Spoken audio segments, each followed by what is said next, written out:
The biggest thing that stops people from creating their own brand or their own product is that they have this belief that they need to buy all this inventory. They need to come up with a business plan and do all these things before they can ever get started.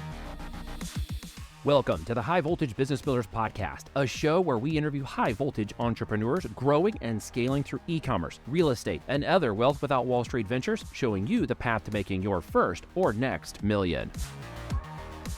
What I want to dig into is you too, and who you are, which I consider to be a high voltage business builder, and what that actually means in terms of you, your life, your business, and things you're doing, your mission to reduce the world's plastic containers, because there are so many of them floating around, as I know, which I appreciate that mission very much. And it is true to the earth, as I understand your business and purpose. But let's also get to know you a little bit, because your story, I'm sure, was not built on a silver spoon like most entrepreneurs. And I bet this wasn't the first thing you tried to do in business, was it? Nope. I'm 41, I'm 42 soon here, but I've been involved in some kind of business since I was like a teenager or probably a kid, like lemonade Yeah. stands and stuff like that. So yeah, Yeah. it's been a while. Mowing lawns. Yeah. I tried that. I can never get anybody to commit to letting me use sharp objects. Yeah. I discovered later on I had terrible allergies. So not a good combination does that make either. Sharp objects and allergies. That's not a business model I could stay in with for the rest of my life. So did you go to college? Did you go to learn business and marketing and internet, or where'd you go? Yeah, I mean, I barely graduated high school, if I'm being honest. Like I had undiagnosed ADHD and I was really more interested Yep. in kind of the fun sides of high school and not so much the paying attention sides. But I did go to college for 4 years. I accidentally dropped out. Yeah, so how do you accidentally drop out of college? Right? I dropped out on purpose. How did you exit? That's like I accidentally fell into her and we got pregnant. Yeah, no, that's never worked for me, but yeah, so I was registered. I was in computer information systems programs, like computer related stuff, which is what I thought I was interested in. I did a bit of marketing. And then I was really interested in like kinesiology and fitness and bodybuilding and stuff like that in my early 20s.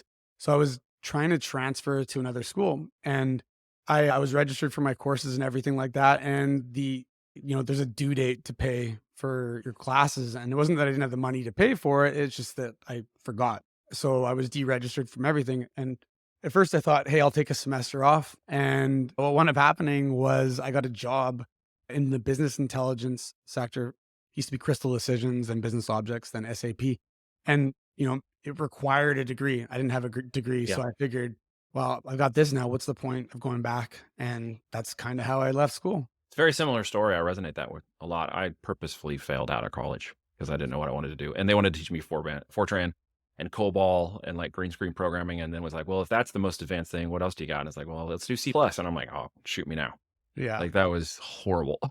Let's get sit around and do green line programming for servers for the rest of my life.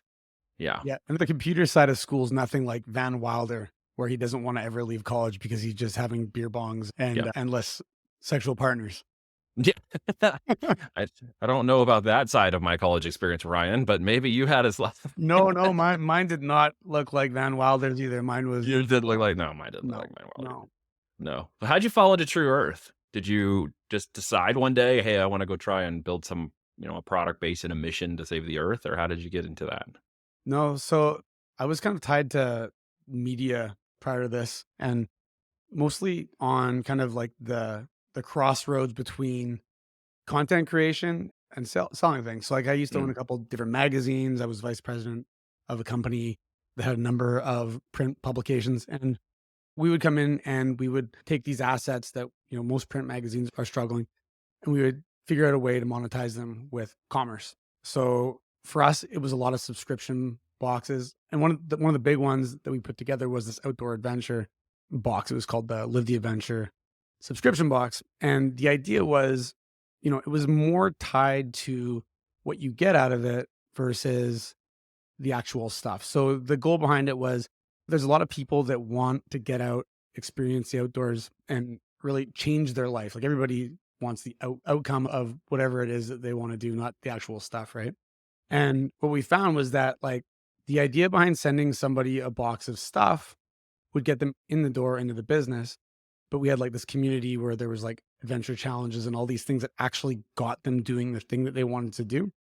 So the idea behind it was like the fact that we were changing people's lives and this e-commerce product was a conduit to get them in there and actually making these changes Yeah. was pretty inspiring. It was like, wow, well, if we can do this, and even after people are done getting stuff, they're staying on because it's valuable for their life. What other challenges could we take on that where we could actually have impact? Yeah. And it's funny because I had a bunch of other subscription boxes that I helped out that did fairly well as well. But you get to this point in your life where you're like juggling all these like really complex balls. And like that's the one thing with being an entrepreneur is like there's all these shiny things. And you eventually get overwhelmed. And it's like, why am I doing all this stuff for money? Like it's like you only have so much time. And it's tough if you don't have a reason why you're doing the thing you're doing. For me, it's like it's really easy to give up on more money. It's really hard to give up on things that will impact the future of my children's life on this planet. So Yeah. switching the lens of how I go about get into business from how do I make more money for me into how do I make more impact for people that I care about really reframed the way that I looked at things and allows me to hold a little bit more anxiety or, stress because what I'm trying to accomplish isn't just about like, getting a Lamborghini or a boat or a bigger car. Yeah. You don't want to be a twerker on Instagram. Is that what you're telling me?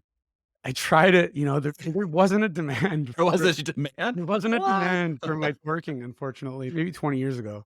Maybe 20 years ago. Yeah, I totally resonate with what you're saying. It's people, passion and purpose bring profit, right? And if you understand that and invert that relationship, it's experience and life and challenges, both high and low, that get you into the places you just described. It's not where you start out.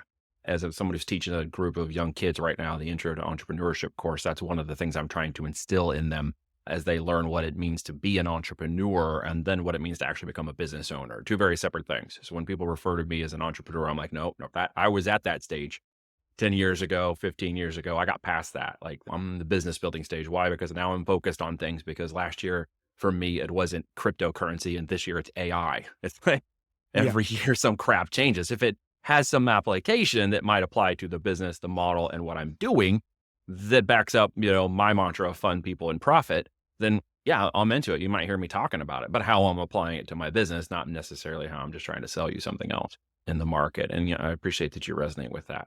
So I like to ask people what their well, let's start with this. What was the best advice you've ever gotten in business first? And then I'll ask you what the worst is just to get your brain around it. the first thing that popped into my head for the best advice was from a gentleman named Matt Bertulli, who I'm friends with from Lomi and Pillacase. And it was actually when we were starting Tru Earth because we were considering, oh, it would be fantastic for this thing to be like a side of the desk business that did like $1 million a year or something like that. And I know that's not side of the desk for some people, but like that was okay. We'll push this. We'll do like $1 million a year. And literally, it was just two words. This is all he said to me was think bigger. And it sounds, oh, well, duh, Ryan, no shit, like think bigger. But it's very easy to get caught up in like whatever your glass ceiling is, like we wound up doing 10 times that revenue almost in the first year. And I see this in a lot of people. It's just like these self-limiting beliefs that you think that you're only worth this much, or like your time's only worth this much. You can only charge this much. Your product can only be sold for this much. You're only capable of doing this much revenue.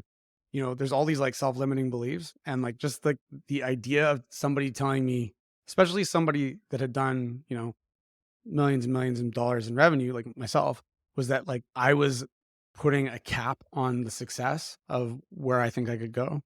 It was a big shift in the way that I think. And it sounds stupid, Yeah. sounds simple, but No, it just spoke with you in that yeah, moment and it resonated with where you were. We may have heard it before in the past and someone else may have told us it just didn't click. I know exactly how that works. When the right time and mindset are moving from conscious to subconscious state and you're actually willing to receive it, you'll hear it and all of a sudden, boop, like everything starts to change. You may have heard it 100 times before. It just wasn't the right time, the moment, and you just weren't accepting of that. And it can be such a major shift in your mindset from scarcity to abundance. It's just the little scarcities we yeah, don't recognize. It can be ingrained from familia or patterns of behavior or family or lifestyle or just friends we keep around us because we think we like them. But in some ways, they're really scarce in the way they think about stuff. yeah, And it's really hard to let go of that relationship. So every time you talk to them, you come away thinking, oh, there's a limiting belief factor that gets tied to the back of that, yeah. which is really difficult. Does it make sense? Totally, man. Like I think like a lot of people ask their friends and their family about what they think about a business. And I think that's Yeah. like the absolute worst thing that you can do.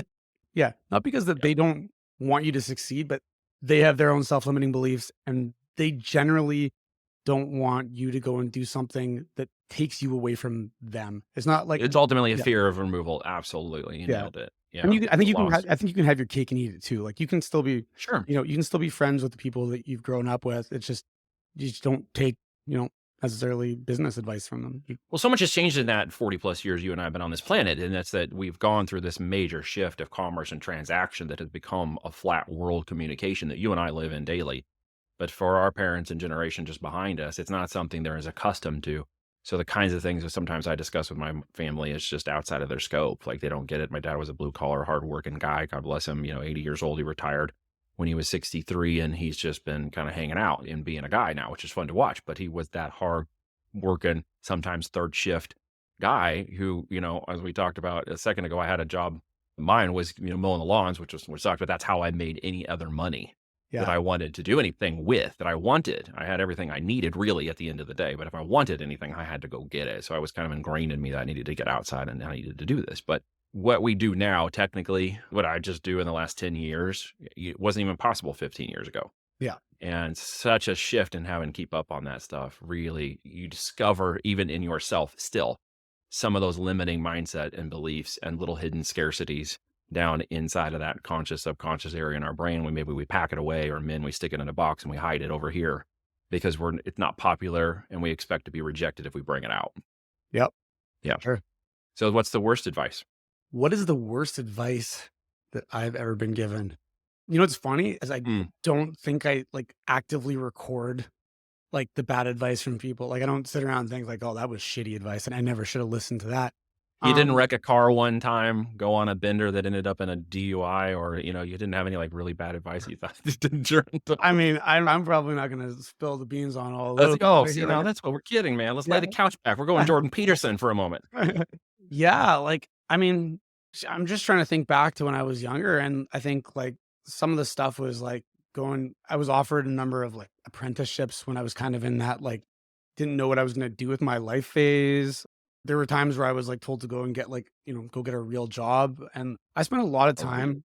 It's easy to look back now and be like, "Oh, everything worked out the way it did, and it's good," but, like, for, like, 15 years, I had my business and I would work a job, whether it was like bartending or selling cell phones or like I was longshoring, and that pays pretty well. Like, it's six-figure income. And there were times when I was there where I was thinking like, man, I should just do this. Like, it's easy. There's no stress. I don't have to worry about things.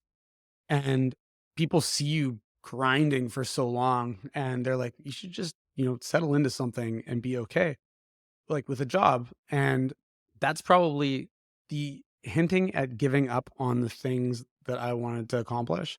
It Yeah. was probably people didn't say like, "Hey, stop doing what you're doing, Ryan." But like, there's like passive ways that people would say it, like, you only have so much time on this planet. There's more to life than money.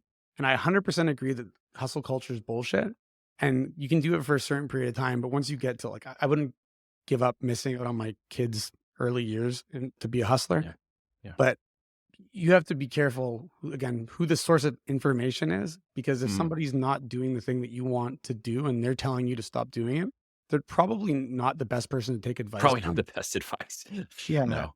And, even if it is meant to be like, hey, you only have so much time on this planet, take care of yourself, do things for yourself. It's just, you might be this close to breaking through that wall and quitting. And I'm not saying work 80 hours a week for nothing, but be Just be aware. careful what advice you listen to and who's the source, because I've heard it said before, the people that are below you will criticize you, the people above you will not. Yeah. And, because we're talking about ideas and stuff and it's passing on to, you mentioned your children, of course, mine and yours, we're growing them very differently than a lot of people. We're trying to lead them into a different way of thinking. We're trying to lead them into a different way of experience and abundance and mindset, not just, scarcity in the way they can be or who they can be or what's possible in the world. Right. Yeah. Which sort of leads me to my next question. You have three, if I'm not mistaken. Yeah. And so the question would be, if the plane is going down and you can only choose two, who is getting left behind? No, do not answer that question. I'm just joking. Oh, that's ruthless. Oh, we're gonna find out who you really are in that moment. I don't want to expose you that way. No, but in all seriousness, though, you are a family guy. How is life and balancing that with marriage and children? How's that working for you? Well, I just got back from Mexico last night. That's what my voice sounds like. I work at a 1-900 number. Yeah, But be 1-900 today, dude. Try and keep up, man. I don't know. Yeah, I think I mean, I've tweeted about this quite a bit lately is like there's Parkinson's law is that work expands to the time that you give it to occupy that space. So that's not verbatim, but like basically the amount of work that you have will fill whatever time you give it. Yeah.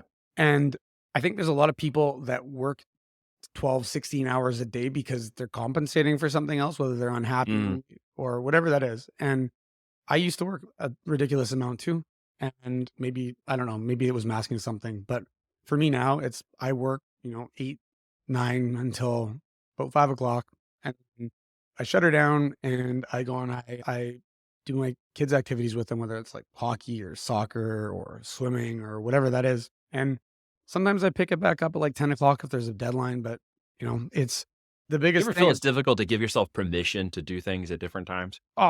things for myself personally, yeah, like I You don't. too, your Yeah. children, yourself personally, just to like that permission that says, well, I can get up, I can do this, I can block out that time. I still struggle with this right now, man, is that I won't do anything for myself outside of the regular work hours. Like, I wanna learn how to play the guitar. I wanna learn forever. I play it, I suck. But if I can't get a time slot to go and Yep. work with, somebody to teach me during, like, the 9 to 5, like, to me, in my head, I've programmed myself to think that those are my hours and everything else is not mine. That's something I need to work on. Like, to me, it's like I give that to my family, Yep. and maybe that's good, maybe that's bad, maybe, I don't know, but It's so hard to do that though. It's literally, I have to do the same thing and I still struggle with this. I run my own schedule. I don't have to be beholden to any particular call or situation that's not outside of like a one time a week schedule we have for our coaching mastermind. I can change it. Why don't I? Why do sometimes I not feel like I can't? And sometimes I just remember, give myself permission. Like yesterday, it was like I took the day. Went with the whole school co-op. We spent the day in Branson at this place called Wonderworks, which was so cool. And my phone was 99% in my pocket outside of one call I had to take on the way in. And I just spent the whole day playing with the kids till we wore each other out and came home. And it's not just one day that you can do that. It's when I could schedule it in, when I just say, okay, it's 3 in the afternoon. I don't have any calls. Well, I could sit down and maybe write some scripts and play some YouTube videos or try to get something else. Or I could just go, boop, I'm out of here and go in the other room or go somewhere else or meet my kids or just go play a game or do something. It's such a struggle, isn't it? To oh, just give yourself permission to do that. it's the weirdest thing. I mean, I have a gym like 2 rooms over from where I am right now, and, like, it doesn't get used, even though I tell myself every day, like, "We're gonna get up and we're gonna do this," and then I think it's honestly, I think it's just, like, deprioritizing yourself for Yep. everything else, and I think it's just, like, how do you like, when I was just in Mexico just now, I was, like, actively thinking about, like, do I have to make KPIs for my own fucking life? Oops, I don't know how I'm allowed to swear, but do I need to make sorry, like, No, I hear OKR? you. Do I need to Yep. make OKRs? Like, and I, like, started doing it earlier this year a little bit, but it was, like, for things that I wanted to do that were still, like, business related, so I wanted to tweet 3 times a day, and I'm just like, "That's one of my OKRs." I'm like, "I think I just need to do that for my life. I wanna play guitar. Do I need to apply business rules to my life so that I do it?" Maybe you do. I Maybe we do. want the output from the work. I don't really Yeah. care about the work. Right. So, if that's what I need to do to be able to do the thing, like, to enjoy the output, then Yeah. I guess that's I don't Or maybe try that's a me, different but instrument. Mine was the ukulele because I have a guitar and yeah. it's sitting over here, as you can see. And yet it's still sitting there, as you can see. What you can't see is the dust on the hood because it hasn't been opened. But what you will find is a ukulele in the other room for whatever reason. I just found that to be a little bit more fun. Yeah. And it's only 4 strings. So I went and started to learn how to play that. So I can start getting hand chords and stuff down. So I can actually decently peck out, songs on the ukulele. I still can't play the guitar. Can you play that, like, "Somewhere Over the Rainbow" song now? Like, I did. I actually recorded myself on YouTube, embarrassingly enough, to challenge myself. This is why I did it. Was really for yeah. nobody else. Is I recorded myself kind of playing and singing a song, and I stuck it Oh, on Facebook to just embarrass the crap out of myself, to just challenge myself literally to go do more of it. And yes, I can play Somewhere Over the Rainbow really badly, that's awesome. and you wouldn't want to hear me sing it. My wife could sing it. Yeah. You're making me wanna go buy a ukulele just to I could play ukulele on, like, grade I just it was like it was just a crutch instrument, and the kids yeah. were playing with it, and I'm like, "Well, it's got strings on it, and it's a sorta like a guitar. It's like a mini version, and maybe I can try to, use the 4 string." I played trumpet as a musician for a good part of my beginning life until I was, like, 24 and went to music and scholarship, so I'm musically inclined. However, it was in my mouth and my right hand. It was trumpet. So to get the left hand moving, it's like Yeah. this thing just kinda wants to do its own thing, and it's like trying to control it is, like, just impossible. I feel like that movie. Where's the movie with the dead hand that like wants to Idle Hands, idle like hands? Yeah. Alba and Devon Sawa. Idle hands. Yes, I have an idle left hand, and it does not want to play piano, and it certainly doesn't like the guitar. And it's just bridges. Like I thought of it as a bridge. Like, the ukulele is not a guitar. It's not as cool. It's not as sexy. You can't sit down and serenade, your family around a campfire and be that guy. It's a guitar.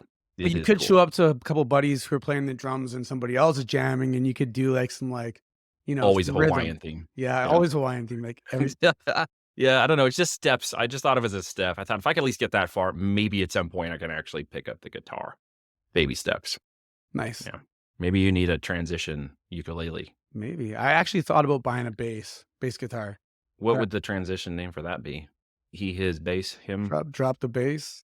drop the bass. Baby got bass. Yeah. Yeah. Well, that's not like a fun group of instruments to play. Maybe that's your agenda for 2023. Maybe that's Yeah. what you do this year. Maybe it is. I mean, I don't know. I'll report back and we can do a jam session. Let's do a follow-up I'll do the session. bass for Somewhere Over the Rainbow. It'll be like Yeah. a remix. It'll be the only bass ukulele band on the internet. It'll be Yeah. like the worst ever Jack Black band. Best song in the world. Yeah.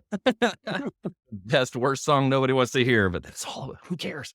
What is on the agenda for you this year? What's your real priorities? Yeah, I mean, continuing to grow Tru Earth. We're trying to get it into, being a household brand and getting as many retail stores as possible, as well as online. That's kind of, we're kind of all in on this. Did a funding round last year. So Yep. I think we're in 7,000 stores right now. And we're in a couple test spots in some big spaces in the US right now. If we get those, that's just like 10,000 more doors immediately.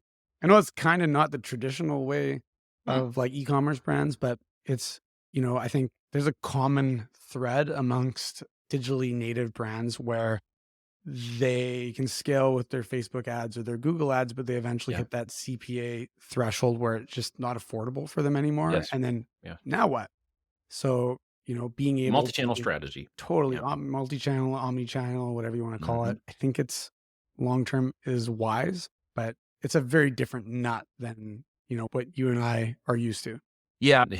We go channel DTC, Amazon, and then retail. You hardly see retail ever being the first option, only because the barrier of entry can be very difficult, especially when you're testing and you got to put millions into getting it off the ground. Yeah. I can scale Amazon as an incubation channel first, or DTC, and discover what the audience conversation is, the brand, the ability, the pricing, the market share, and then move retail. Exactly. In fact, we've had retail find us.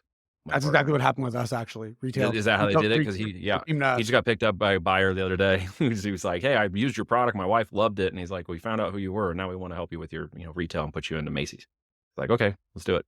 Yeah. So it's just getting out there in different mechanisms, right? Totally. So look, man, it's been fun. Let's wrap it up here for a second. Let me just ask the last question. Any advice to anybody who's listening that you'd like to share at the last time here? Anything you want to tell them?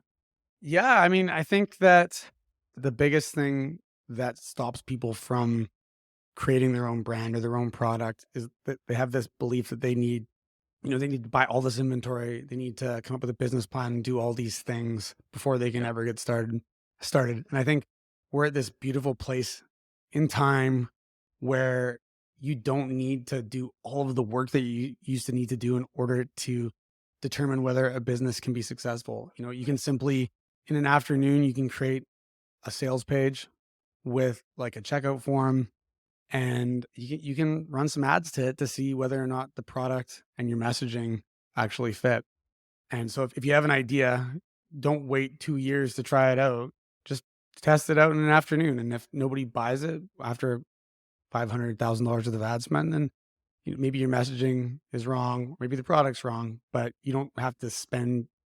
There's never been a better time to come up with a new business idea than right here, right now, because Yeah, the flat of the internet, the millions of people who can reach it. It's so much easier than it used to be with a lemonade stand or a local business, right? Yeah. Yeah. Ryan, thanks for coming on, man. Guys, check it out at tru.earth, TRU.earth. Check out his products, check out his message. Thanks for taking a listen. Like, subscribe, do all that great stuff. Look at his social media. Give him some nice reviews. Lift him up. He needs it. As we heard today, his ego needs it. No, I'm just kidding. But go check out what he's doing. Ryan, thanks for coming on, brother. cheers. Thanks, man. If you like this episode, please share it with people you think will enjoy it as well. Thank you for listening, and be sure to tune in next week for a brand new episode of High Voltage Business Builders.